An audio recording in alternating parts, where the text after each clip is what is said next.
മഗ്രിബ് ബാങ്കിന്റെ അലയൊലികൾ അന്തരീക്ഷത്തിൽ ലയിച്ചു ചേർന്നിട്ടേയുണ്ടായിരുന്നുള്ളൂ. മൊയ്തീൻ ഹാജിയുടെ വീട്ടിൽ മാത്രം സമാധാനത്തിന്റെ നേർത്ത കണിക പോലുമുണ്ടായിരുന്നില്ല. വീടിന്റെ ഉമ്മറക്കോലായിൽ ചൂരൽക്കസേരയിലിരുന്ന് അയാൾ കൈയിലെ തസ്ബീഹ് മാലയുടെ മുത്തുകൾ ഒന്നൊന്നായി മറിച്ചു. പക്ഷേ അയാളുടെ കൽബ് പുകയുകയായിരുന്നു. ഉള്ളിലെ തീയണയ്ക്കാൻ ആ തസ്ബീഹ് മണികൾക്ക് ശക്തിയില്ലായിരുന്നു. അകത്ത് ഉമ്മറവാതിലിന്റെ മറവിൽ നിന്ന് ആമിന ബീവി ഭയത്തോടെ ഭർത്താവിനെയും മകനെയും മാറി മാറി നോക്കി. അവരുടെ നെഞ്ച് പിടയുന്നുണ്ടായിരുന്നു. ബാപ്പാ, ഞാൻ അവസാനമായിട്ടാ ചോദിക്കുന്നേ, ആ പൈസ ഇങ്ങുതാ. വീടിന്റെ തൂണിൽ ചാരനെന്ന് ഇർഷാദ് പല്ലിറുമ്മി. അവന്റെ കണ്ണുകൾ ദേഷ്യം കൊണ്ട് ചുവന്നിരുന്നു. കൂട്ടുകാരുമായി ചേർന്ന് ഒരു ബൈക്ക് ടാക്സി തുടങ്ങാനുള്ള ആശയമാണ് അവന്റെ തലയിൽ. അതിന് പുതിയ വില കൂടിയ ഒരു ബൈക്ക് വേണം. അതിനാണ് അവൻ ബാപ്പയോട് പണം ചോദിക്കുന്നത്. മൊയ്തീൻ ഹാജി തസ്ബീഹ് മാല താഴെ വെച്ച് അവന്റെ നേരെ തിരിഞ്ഞു. ആ നോട്ടത്തിൽ ഒരു ജീവിതകാലത്തെ മുഴുവൻ കഷ്ടപ്പാടുകളുടെയും ചൂടുണ്ടായിരുന്നു.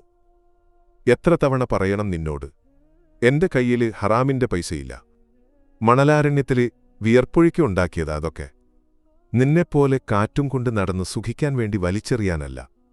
ഓ, തുടങ്ങി അങ്ങയുടെ പഴയ പാട്ട്. ഗൾഫിൽ പോയത് നിങ്ങളൊരാളാ. നാട്ടിലുള്ള പിള്ളേരൊക്കെ പുതിയ ഓരോന്ന് തുടങ്ങി രക്ഷപ്പെടുമ്പോ ഞാനിങ്ങനെ, എനിക്കിത് വേണം. അത് തന്നിട്ടേ ബാപ്പ ഇന്നിവിടെ ഇരിക്കൂ. ഇർഷാദിന്റെ ശബ്ദം കടുത്തു. രക്ഷപ്പെടാൻ? നെറ്റിയിലെ വിയർപ്പ് നിലത്ത് വീഴാതെ എന്ത് രക്ഷപ്പെടാനാടാ? മൊയ്തീൻ ഹാജി എഴുന്നേറ്റു. നിന്റെ പെങ്ങള് ഫാത്തിമയുടെ നിക്കാഹിനു വേണ്ടി സുരുക്കൂട്ടി വെച്ചതാത്. അതിൽ തൊടാൻ ഞാൻ സമ്മതിക്കില്ല. ആ വാക്കുകൾ ഇർഷാദിന്റെ ദേഷ്യത്തിന് എണ്ണ പകർന്നതുപോലെയായി. അതാ കാര്യം. പെണ്ണിന് പൊന്നും പണവും കൊടുത്ത് കെട്ടിച്ചയക്കാൻ വെച്ചിരിക്കുക. ആണായ എനിക്ക് ഒരു വിലയുമില്ല. ഇർഷാദെ, വേണ്ട. ആമിന ബീവിയുടെ നേർത്ത ശബ്ദം ആരും കേട്ടില്ല. ദീനും ദുനിയാവുമില്ലാതെ നടക്കുന്ന നിനക്ക് എന്ത് വിലയാടാ? മൊയ്തീൻ ഹാജിയുടെ ശബ്ദമുയർന്നു.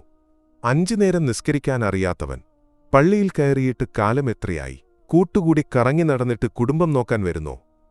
ബാപ്പയുടെ വാക്കുകൾ ഒരു ചാട്ടവാർ പോലെ അവന്റെ ചെവിയിൽ പതിച്ചു.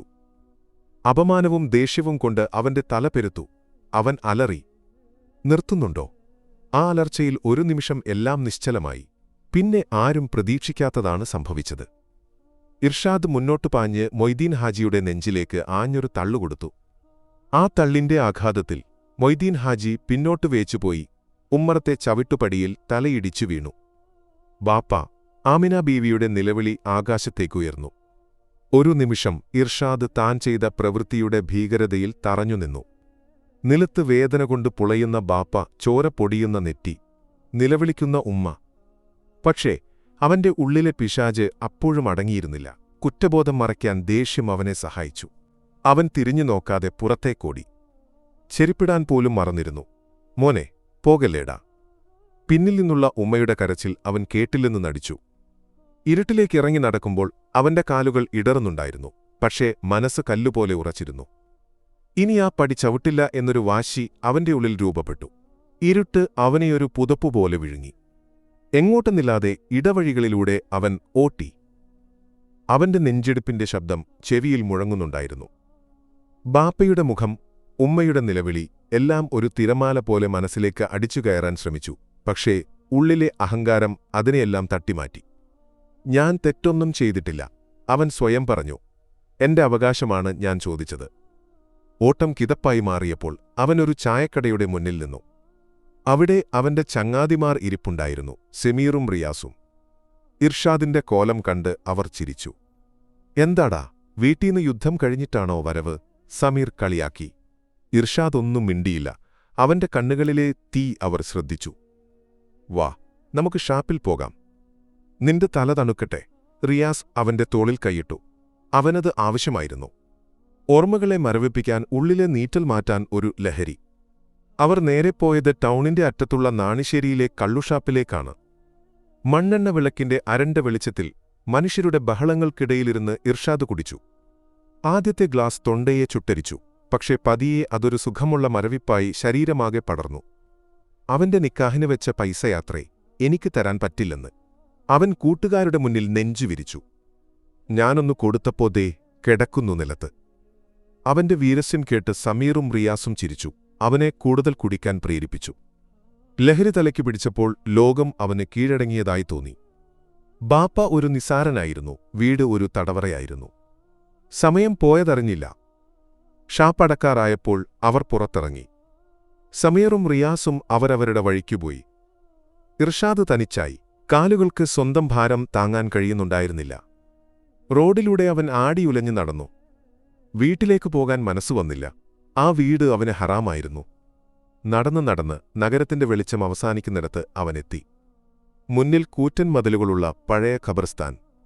രാത്രിയായാൽ ആ വഴി പോകാൻ പോലും ആളുകൾക്ക് പേടിയാണ്. ഖബർസ്ഥാനോട് ചേർന്നുള്ള പറമ്പിൽ പണ്ട് ആരോ പണിതുപേക്ഷിച്ച ഒരു പഴയ കെട്ടിടമുണ്ട്. ജനലുകളോ വാതിലുകളോ ഇല്ലാത്ത ഇടിഞ്ഞുപൊളിഞ്ഞ ഒന്ന്. ജിന്നിന്റെയും റൂഹാനികളുടെയും കഥകൾ ആ കെട്ടിടത്തെ ചുറ്റിപ്പറ്റി നാട്ടിൽ പാട്ടായിരുന്നു. പക്ഷേ ലഹരിയിലായിരുന്ന ഇർഷാദിന് ഭയമുണ്ടായിരുന്നില്ല. അവനൊരു അഭയം വേണം. ആരെയും കാണാതെ, ആരുടെയും ചോദ്യങ്ങളില്ലാതെ ഒന്നുറങ്ങണം. അവൻ മതില് ചാടിക്കടന്ന് ആ കെട്ടിടത്തിനകത്തേക്ക് കയറി. പൊടിയും മാറാലയും നിറഞ്ഞ തറയിൽ ഒരു മൂലയ്ക്ക് അവൻ ചുരുണ്ടുകൂടി. പുറത്ത് കാറ്റ് ഖബർസ്ഥാനിലെ മരച്ചില്ലകളിൽ തട്ടി ചൂളമടിക്കുന്നുണ്ടായിരുന്നു. ദൂരെ എവിടെയോ ഒരു നായ ഓരിയിട്ടു. അതൊന്നും ഇർഷാദിനെ അലട്ടിയില്ല. കരിങ്കല്ലുപോലെ ഉറച്ച മനസ്സുമായി തണുത്ത തറയിൽ അവൻ കണ്ണുകളടച്ചു. പതിയെ ലഹരിയുടെയും ക്ഷീണത്തിന്റെയും ആഴങ്ങളിലേക്ക് അവൻ താണുപോയി. ഭയാനകമായ ഒരു രാത്രി അവനായി കാത്തിരിക്കുന്നത് അറിയാതെ. അതൊരു ഉറക്കമായിരുന്നില്ല, ബോധത്തിനും അബോധത്തിനുമിടയിലുള്ള ഒരു വീഴ്ചയായിരുന്നു. തണുത്ത തറയിൽ നിന്ന് ഒരു കുളിര് അവന്റെ ശരീരത്തിലേക്ക് അരിച്ചു കയറി. കണ്ണു തുറന്നപ്പോൾ അവൻ കണ്ടത് ആ പൊളിഞ്ഞ കെട്ടിടത്തിന്റെ മേൽക്കൂരയല്ല, മറിച്ചിടുങ്ങിയ മണ്ണിന്റെ മണമുള്ള ഒരിടമാണ്. അതൊരു ഖബറാണെന്ന് തിരിച്ചറിയാൻ അവന് അധികനേരം വേണ്ടിവന്നില്ല. അവന്റെ ശരീരം അനക്കാൻ കഴിയുന്നില്ല. ഭയമൊരു വിഷം പോലെ സിരകളിലേക്ക് പടർന്നു. പെട്ടെന്ന് ഖബറിന്റെ ഒരറ്റത്തുനിന്ന് 2 ഭീകരരൂപങ്ങൾ അവനടുത്തേക്ക് വന്നു. മുൻകർ, നഗീർ. അവരുടെ കണ്ണുകൾ ഇടിമിന്നൽ പോലെ ജ്വലിച്ചു. ഘനഗംഭീരമായ ശബ്ദത്തിൽ അവർ ചോദിച്ചു, മൻ റബ്ബുക? ആരാണ് നിന്റെ റബ്ബ്? അവന്റെ നാവ് കുഴഞ്ഞുപോയി. ഉത്തരം തൊണ്ടയിൽ കുരുങ്ങി. ജീവിതത്തിൽ ഒരിക്കൽ പോലും ആത്മാർത്ഥമായി ചിന്തിക്കാത്ത ചോദ്യം. അവർ വീണ്ടും ചോദിച്ചു. ശബ്ദത്തിന്റെ കാഠിന്യം കൂടി. ഭയന്ന് വിറച്ച അവൻ എന്തോ പറയാൻ ശ്രമിച്ചെങ്കിലും വാക്കുകൾ പുറത്തുവന്നില്ല. അപ്പോൾ അവന്റെ കൺമുന്നിൽ ഒരു കാഴ്ച തെളിഞ്ഞു. അവന്റെ ബാപ്പ മൊയ്തീൻ ഹാജി അതേ ഖബറിൽ കിടക്കുന്നു. കഫൻ പുടയിൽ പൊതിഞ്ഞ് നിസ്സഹായനായി. ആ മലക്കുകൾ ചോദ്യങ്ങൾ ചോദിക്കുന്നത് ബാപ്പയോടാണ്. പക്ഷേ ബാപ്പ ശാന്തമായി ഉറച്ച ശബ്ദത്തിൽ ഉത്തരം പറയുന്നു. പെട്ടെന്ന് ആ കാഴ്ച മാറി.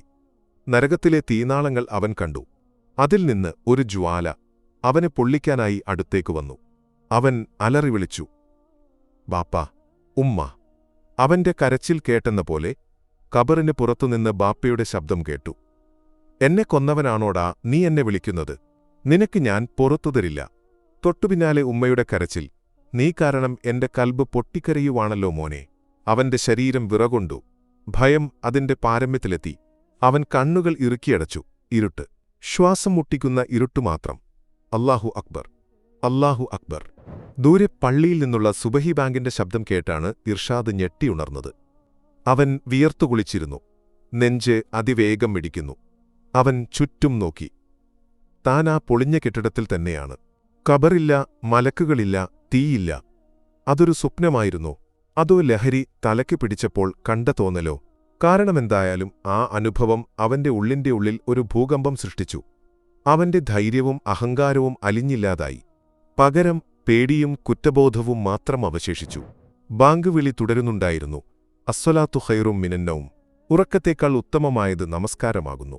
ഓരോ വാക്കും ഒരു സൂചിമുന പോലെ അവന്റെ ഹൃദയത്തിൽ തറച്ചു. അവൻ എഴുന്നേറ്റിരുന്നു. കൈകാലുകൾ വിറയ്ക്കുന്നു. താൻ ചെയ്ത തെറ്റിന്റെ ആഴം ആദ്യമായി അവൻ പൂർണ്ണമായി തിരിച്ചറിഞ്ഞു. ബാപ്പയെ തള്ളിയിട്ടത്, ഉമ്മയെ കരയിച്ചത്, ഹറാമായ കള്ളു കുടിച്ചത് എല്ലാം അവന്റെ കൺമുന്നിലൂടെ കടന്നുപോയി. പുറത്തുനേരം വെളുത്തു തുടങ്ങുന്നതിന്റെ നേരിയ വെളിച്ചമുണ്ട്. അവൻ ആ കെട്ടിടത്തിൽ നിന്നിറങ്ങി ഖബർസ്ഥാനിലേക്ക് നോക്കി. ഓരോ മീസാൻ കല്ലിനു താഴെയും ഓരോ ജീവിതമുണ്ട്, ഓരോ വിചാരണയുമുണ്ട്. താനും ഒരുനാൾ അവിടെ എത്തേണ്ടവനാണ്. ആ ചിന്ത അവനെ ഭ്രാന്തു പിടിപ്പിച്ചു. അവന് കരച്ചിൽ വന്നു. അവൻ ആ തണുത്ത മണ്ണിലിരുന്ന് പൊട്ടിക്കരഞ്ഞു. അഹങ്കാരത്തിന്റെ കോട്ടകൾ തകർന്നു വീണ നിമിഷം. കണ്ണീർ തോർന്നപ്പോൾ അവന്റെ മനസ്സിൽ ഒരൊറ്റ ചിന്തയേ ഉണ്ടായിരുന്നുള്ളൂ, വീട്ടിലേക്ക് പോകണം. ബാപ്പയുടെ കാലിൽ വീണ് മാപ്പു ചോദിക്കണം. അവൻ വേഗത്തിൽ നടന്നു. ചെരുപ്പില്ലാത്ത കാലുകളിൽ കല്ലുകൾ കുത്തിക്കയറുന്നത് അവൻ അറിഞ്ഞില്ല. വഴിയിൽ വെള്ളവസ്ത്രം ധരിച്ച് സുബഹി നമസ്കാരത്തിനായി പള്ളിയിലേക്ക് പോകുന്നവരെ കണ്ടപ്പോൾ അവൻ അപമാനഭാരം കൊണ്ട് തലകുനിച്ചു.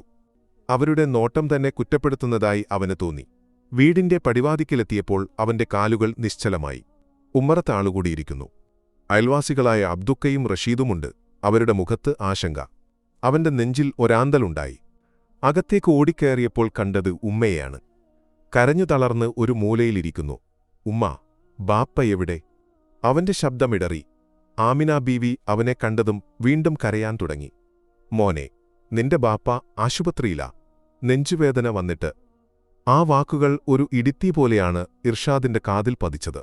താൻ കാരണമാണ്, താനൊരാൾ കാരണമാണ് ബാപ്പയ്ക്ക് ഈ ഗതി വന്നത്. അവന്റെ ലോകം തലകീഴായി മറിഞ്ഞു. പിന്നെ ഒന്നും ആലോചിച്ചില്ല. റഷീദിന്റെ ബൈക്കിന് പിന്നിലിരുന്ന് ടൗണിലെ ആശുപത്രിയിലേക്ക് പാഞ്ഞു. ഓരോ നിമിഷവും യുഗങ്ങൾ പോലെയാണ് അവന് തോന്നിയത്. ആശുപത്രിയിലെത്തിയപ്പോൾ തീവ്രപരിചരണ വിഭാഗത്തിനു പുറത്തുള്ള കസേരയിൽ തലയ്ക്ക് കൈയും കൊടുത്ത് ബന്ധുക്കളിരിക്കുന്നു. അവൻ വാതിലിന്റെ ചില്ലിലൂടെ അകത്തേക്ക് നോക്കി. വയറുകൾക്കിടയിൽ ഓക്സിജൻ മാസ്ക് വെച്ച് വിളറിയ മുഖത്തോടെ കിടക്കുന്ന ബാപ്പയെ കണ്ടപ്പോൾ അവന്റെ നെഞ്ച് പിളർന്നുപോയി. കുറച്ചു കഴിഞ്ഞപ്പോൾ ഡോക്ടർ പുറത്തുവന്നു. പേടിക്കാനില്ല, ഒരു ചെറിയ അറ്റാക്കാണ്. പക്ഷേ ഇനിയങ്ങോട്ട് ടെൻഷനൊന്നും കൊടുക്കരുത്. അത് കേട്ടതും ഇർഷാദ് വാതിലിനരികിലേക്ക് ഓട്ടി. നഴ്സ് അവനെ തടഞ്ഞെങ്കിലും അവൻ കേട്ടില്ല. അകത്തുകടന്ന് ബാപ്പയുടെ കട്ടിലിനരികെയെത്തി അവൻ ഒറ്റവീഴ്ചയായിരുന്നു. മൊയ്തീൻ ഹാജിയുടെ കാലുകൾ കൂട്ടിപ്പിടിച്ച് അവൻ അലറിക്കരഞ്ഞു. ബാപ്പ, എന്നോട് പൊറുക്കണം ബാപ്പ, ഞാനൊരു ചെകുത്താനാണ്, എന്നോട് ക്ഷമിക്കണം. അവന്റെ കണ്ണുനീർ ബാപ്പയുടെ കാലുകളെ നനച്ചു. ശബ്ദം കേട്ട് മൊയ്തീൻ ഹാജി പതിയെ കണ്ണു തുറന്നു. മകന്റെ അവസ്ഥ കണ്ട് ആ കണ്ണുകളും നിറഞ്ഞു. ക്ഷീണിച്ച കൈകൾ ഉയർത്തി അദ്ദേഹം ഇർഷാദിന്റെ തലയിൽ വെച്ചു. എഴുന്നേൽക്കു മോനെ, ആ ശബ്ദം നേർത്തിരുന്നു. നീ തിരിച്ചുവന്നല്ലോ, അതുമതി. ആ വാക്കുകളിൽ ഒരു പിതാവിന്റെ സ്നേഹക്കടൽ മുഴുവനുമുണ്ടായിരുന്നു. ഇർഷാദ് ആ കാലുകളിൽ മുഖമമർത്തി ഏറെ നേരം കരഞ്ഞു. അതൊരു മാപ്പുചോദിക്കൽ മാത്രമായിരുന്നില്ല, ഒരു പുതിയ മനുഷ്യന്റെ പിറവി കൂടിയായിരുന്നു. ആശുപത്രിവാസം കഴിഞ്ഞ് മൊയ്തീൻ ഹാജി വീട്ടിൽ തിരിച്ചെത്തി. പക്ഷേ ആ വീട്ടിൽ വന്ന മാറ്റം വലുതായിരുന്നു. ഇർഷാദ് പഴയ ഇർഷാദായിരുന്നില്ല. അവൻ 5 നേരം നമസ്കരിക്കാൻ തുടങ്ങി. ഓരോ വാക്കിനും ബാപ്പയുടെ മുറിക്ക് പുറത്ത് കാത്തുനിന്നു. മരുന്ന് കൃത്യസമയത്ത് കൊടുത്തു, ഭക്ഷണം വാരിക്കൊടുത്തു. ചീത്ത കൂട്ടുകെട്ടുകൾ പൂർണ്ണമായി ഉപേക്ഷിച്ചു. ഒരു ദിവസം അവൻ ബാപ്പയുടെ അരികിലിരുന്നു പറഞ്ഞു, ബാപ്പ, എനിക്ക് ഗൾഫിൽ പോകണ്ട, ബൈക്ക് ടാക്സിയും തുടങ്ങണ്ട. നമ്മുടെ പറമ്പിലെന്തെങ്കിലും കൃഷി ചെയ്ത് ഞാൻ ഇവിടെ നിന്നോളാം. ബാപ്പയെയും ഉമ്മയെയും നോക്കി. മൊയ്തീൻ ഹാജി നിറകണ്ണുകളോടെ മകനെ നോക്കി പുഞ്ചിരിച്ചു. ആ പുഞ്ചിരിയിൽ എല്ലാ വേദനകളും അലിഞ്ഞില്ലാതായിരുന്നു. അടുത്ത വെള്ളിയാഴ്ച ജുമുഅ നമസ്കാരത്തിനായി മൊയ്തീൻ ഹാജി പള്ളിയിലേക്ക് പോയപ്പോൾ താങ്ങും തണലുമായി അദ്ദേഹത്തിന്റെ കൈപിടിച്ച് ഇർഷാദുമുണ്ടായിരുന്നു. അതൊരു പുതിയ തുടക്കമായിരുന്നു. തെറ്റുകളിൽ നിന്ന് ശരിയിലേക്ക്, ഇരുട്ടിൽ നിന്ന് വെളിച്ചത്തിലേക്ക്, അഹങ്കാരത്തിൽ നിന്ന് തൗബയിലേക്ക് ഒരു മകൻ നടത്തിയ യാത്രയുടെ പൂർണ്ണത.